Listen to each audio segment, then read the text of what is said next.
Parashá da semana Ki-Tetzei conta com uma passagem muito especial, na qual nós, então, embasaremos o estudo dessa semana.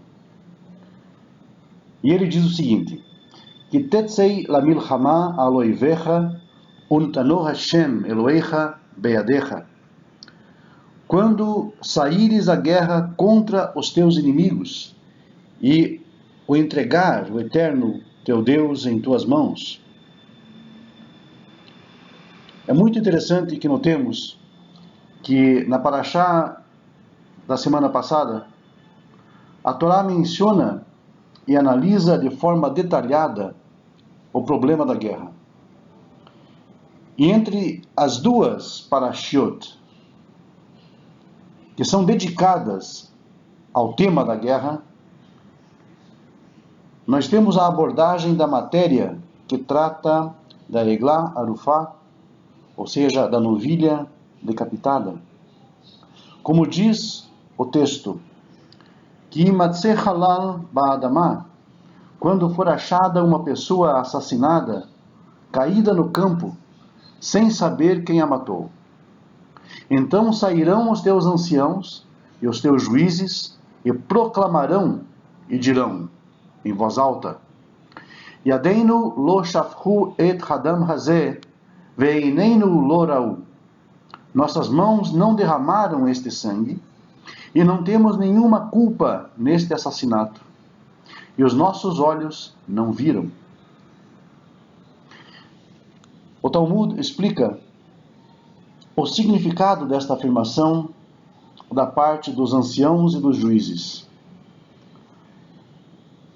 dizendo o seguinte: ele, ou seja, aquele que morreu, não se apresentou diante de nós, não foi mandado embora sem ter recebido a alimentação necessária para poder continuar marchando pelo seu caminho até o próximo lugarejo. Nem deixamos que ele fosse embora sem ser acompanhado. E da afirmação, os nossos olhos não viram, deduzem os mestres do Talmud, que os juízes judeus não podem ser cegos, pois precisam ver o que se passa ao redor em seu meio ambiente. Após esse esclarecimento, o raciocínio indaga: qual seria o motivo da Torá ter colocado o assunto de um indivíduo desconhecido, assassinado, entre duas parashiot que abordam o tema da guerra? Qual será, ou melhor, qual poderia ser a analogia entre um indivíduo civil que foi assassinado e a hipótese de precisar, por exemplo, guerrear contra os inimigos?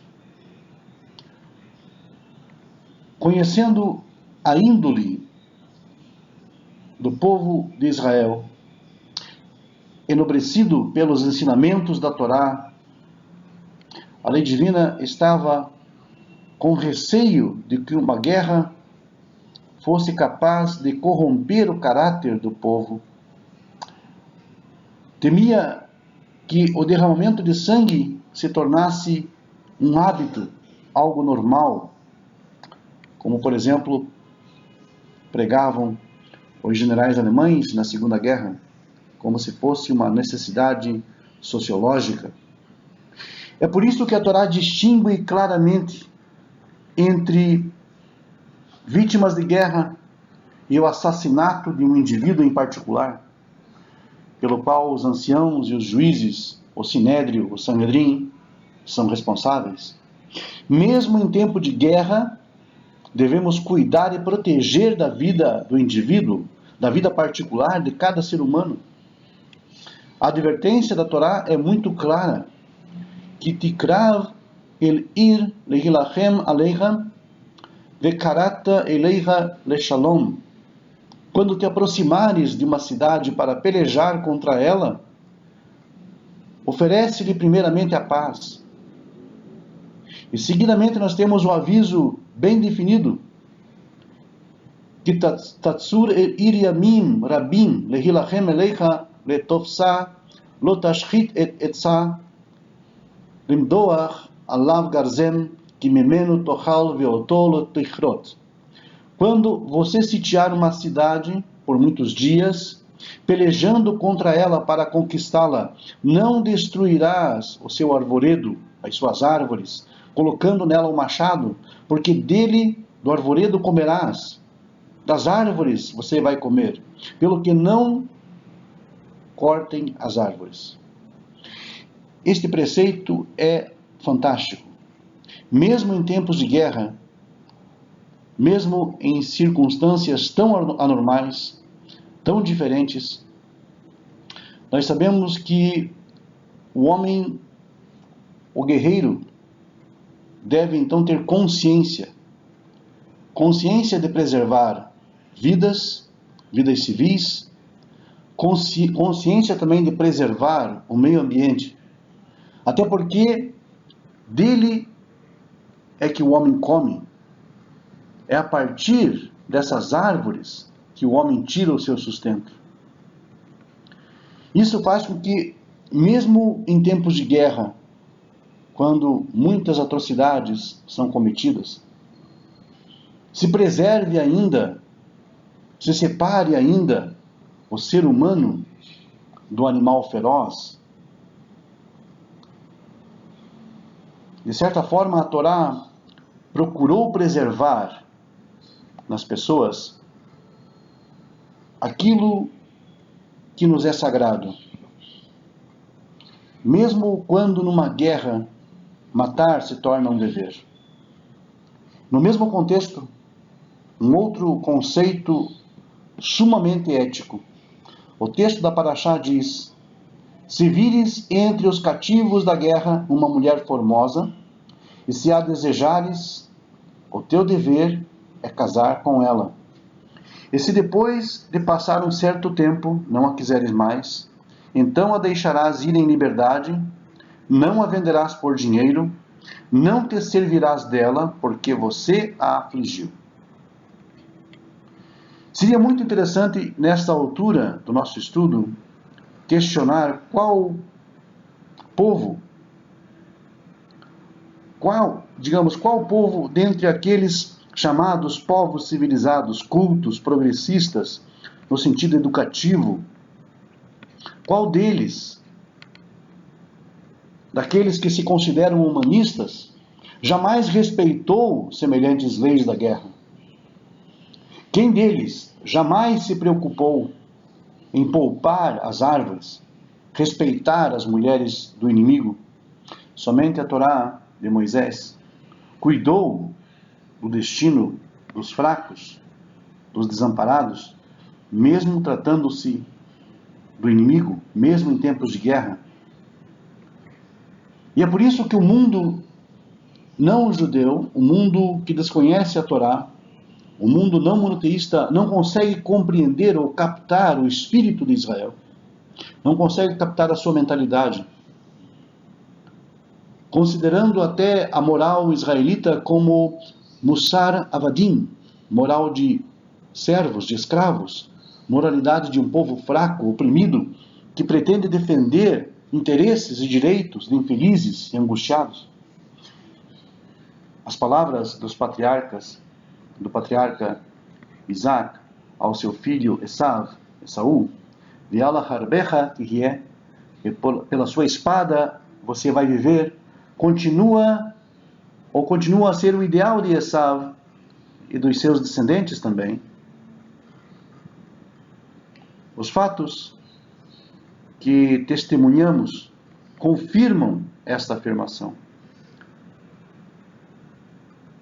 As potências que foram, por exemplo, combater os nazistas na Europa na época da Segunda Guerra Mundial deveriam, se fossem honestas, fazer um balanço de consciência,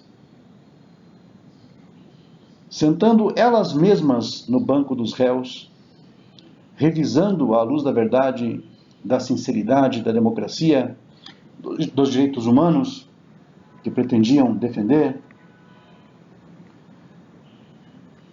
os seus atos, o seu procedimento, para após então uma análise minuciosa, escrupulosa e honesta, descobrirem se a promessa de Isaac a Esaú, pela tua espada tu viverás, não é e não continua a ser também o seu ideal.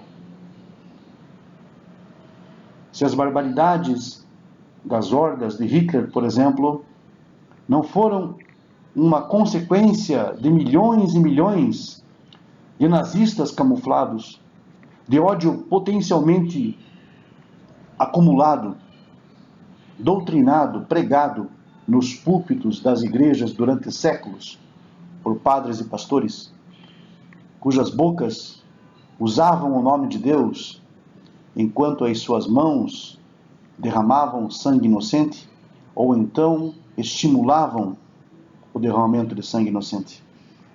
Como bem disse o salmista,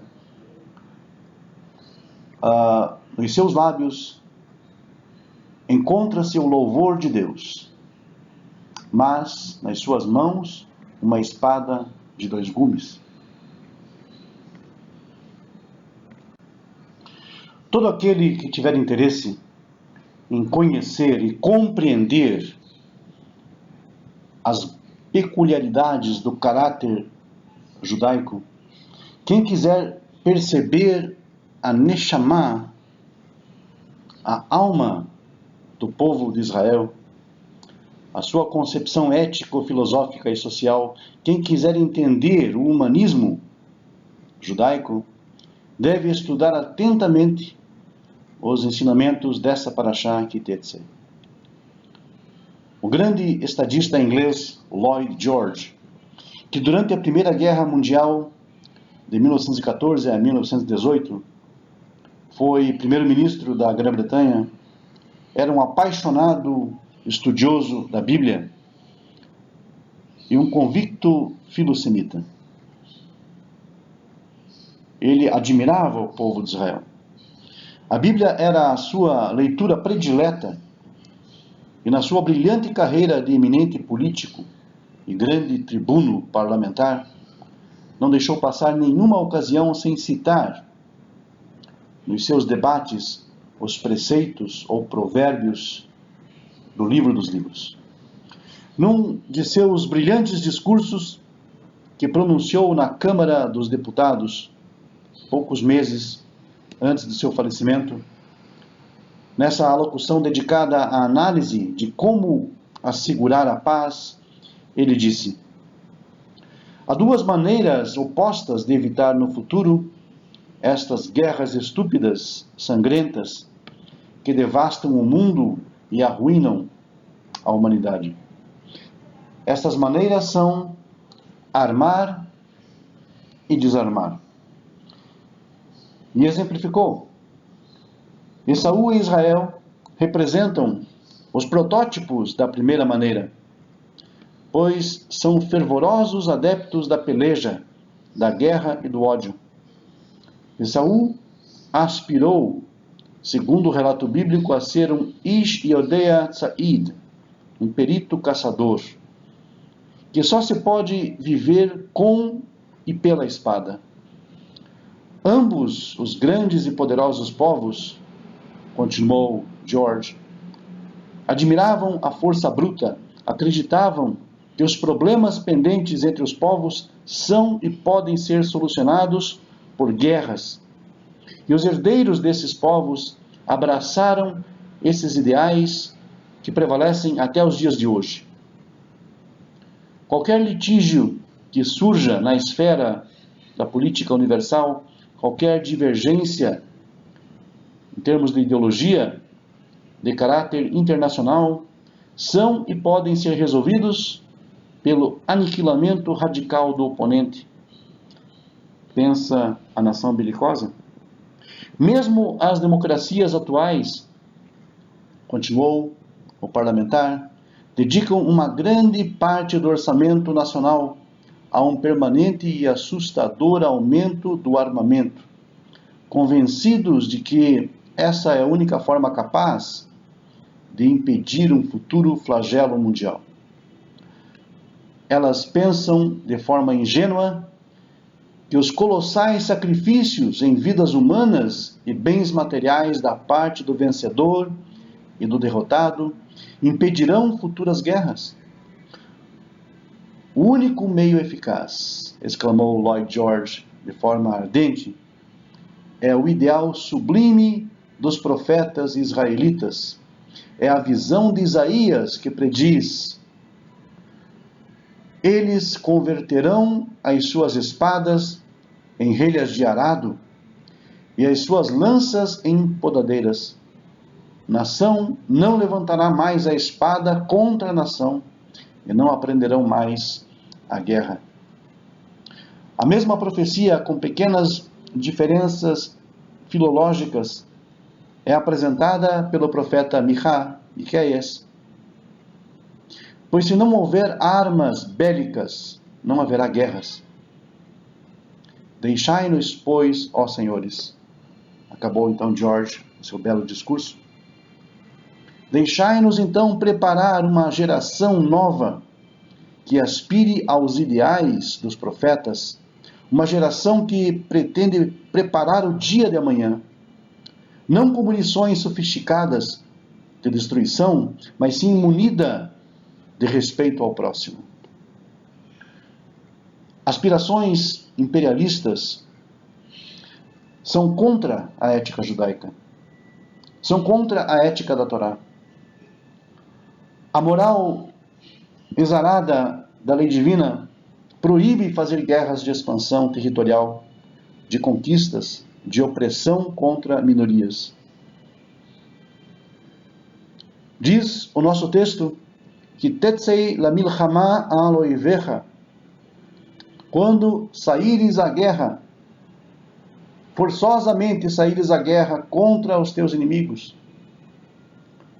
Ou seja, você deve primeiramente se convencer, Israel, que ele é realmente o teu inimigo, que é de fato um inimigo que pretende te destruir, que não quer admitir a tua existência independente, que tenciona atirar para o mar, como por exemplo Nasser e seus sucessores no Egito, na guerra de defesa dos 6 dias em 1967.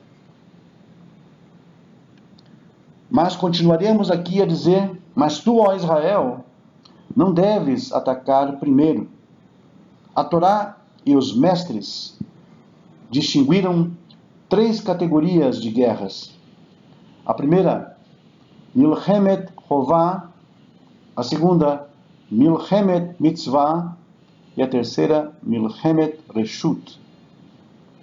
Primeiro, Milchemet Chová, a guerra de dever, isto é, aquela guerra ordenada pelo Eterno para conquistar a terra dos 7 povos que impugnaram com toda espécie de obstáculos a conquista da terra por Israel. Segundo, Milchemet Mitzvah, a guerra da mitzvah, do mandamento, ou Milchemet Magen, guerra de defesa contra inimigos que pretendem conquistar pela força a terra de Israel. E finalmente, a terceira, Milchemet Reshut, guerra de expansão, de anexação. Yorashi, o maior exegeta judeu de todos os tempos, explica logo no começo desta parashá que o problema da guerra que estamos abordando é de uma Milchemet Reshut, uma guerra de anexação territorial, sublinhando ainda que o povo de Israel não é um povo guerreiro, que se ele é obrigado a pelejar, é somente para defender e para garantir a sua existência ameaçada pelos inimigos que o rodeiam. Vale a pena mencionar ainda que na guerra de defesa e de dever, mitzvah e rová, todos são mobilizados. Mesmo o noivo que sai do seu quarto e a noiva na tenda nupcial. Enquanto que na guerra de Reshut, uma guerra de expansão, a Torá já determinou muitas restrições e inúmeras exceções para aqueles que foram convocados. Aliás, a guerra de anexação só pode ser proclamada com o consentimento do grande Beit Din, do Tribunal Superior, composto de 71 juízes, o Sanhedrin. Os ensinamentos éticos sociais a serem observados pelo combatente foram expostos e analisados pelo Talmud. Se pensarmos por um instante em como os soldados, por exemplo, alemães, russos, franceses, ingleses e americanos trataram nessas últimas 2 guerras mundiais mulheres e a população civil nos países conquistados, não só ficamos horrorizados, mas o que é muito pior ainda, duvidamos que esses povos realmente sejam civilizados. O escritor Bernard Shaw observou uma vez, em sua sátira, o seguinte: se um tigre devora um homem por ter fome, nós consideramos isto como sendo uma selvageria. Mas se um homem saciado, sem fome, mata um tigre apenas por esporte, nós dizemos que isso é sinal de civilização. Na literatura rabínica, temos um provérbio característico, uma espécie de jogo de palavras, que diz o seguinte: Bishlosha devarim Adam nikar, bekoso, bekiso, ukhaso. Por 3 coisas podemos reconhecer o verdadeiro caráter do homem, como um teste psicanalítico, como ele é de fato, e não como ele pretende ser diante dos outros. A primeira proposição é bekoso, ou seja, pelo seu copo. Pelo seu copo, isto é, quando o homem bebe demais, estando já num estado de completa embriaguez, não sendo mais capaz de controlar as palavras que lhe saem da boca, numa situação assim, ele revela-se perante nós e o seu caráter surge, pois é sabido, como se diz, Nichnaz yain yatsa sod. O vinho entra e sai o segredo. Bekiso, pelo seu bolso, pela maneira como o homem dá, não pela quantidade que ele dá, mas sim exclusivamente pela maneira que ele dá.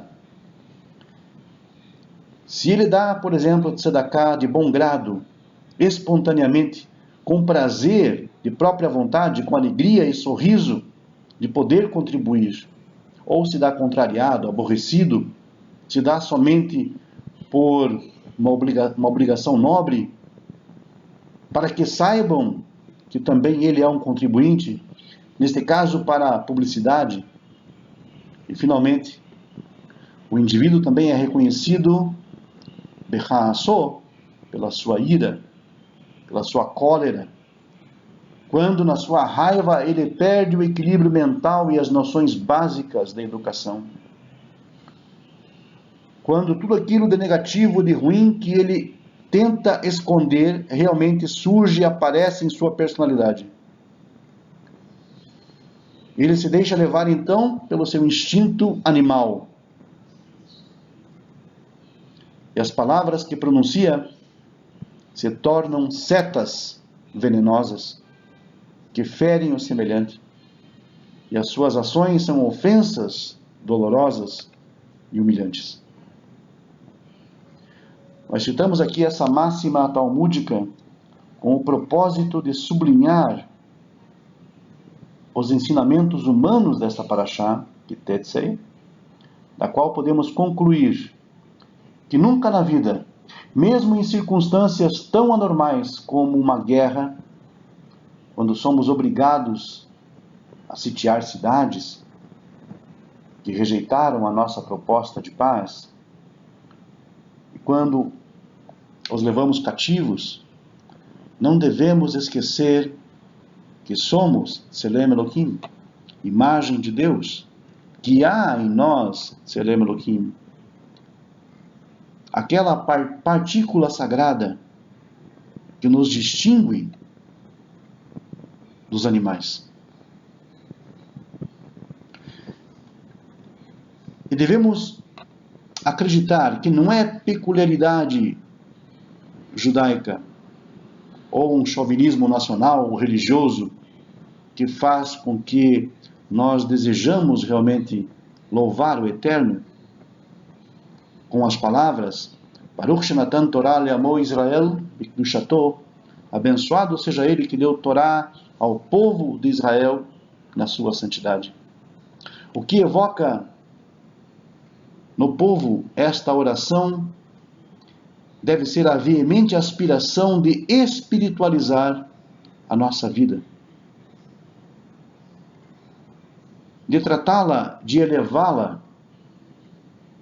de qualquer ação por mais ínfima, pequena, ou mesmo significativa aqui neste mundo, toda e qualquer ação que fizermos deve ser santificada. A vontade de contribuir para um progresso esclarecido da humanidade, a vontade de se empenhar no progresso do homem, na elevação da alma humana, para que também toda a humanidade saiba e sinta aquilo que é o motivo real de toda esta paraxá, que é o seguinte: porque o Eterno teu Deus anda no meio do teu acampamento, portanto, ele será santo, para que não veja em ti coisa indecente no teu comportamento, nas tuas ações, e acabe se apartando de ti. Kedushat Ahaim, a consagração da vida, a consagração constante, a separação constante da vida, é o imperativo categórico na vida de todo monoteísta. Com isso, nós terminamos então o comentário da paraxá dessa semana.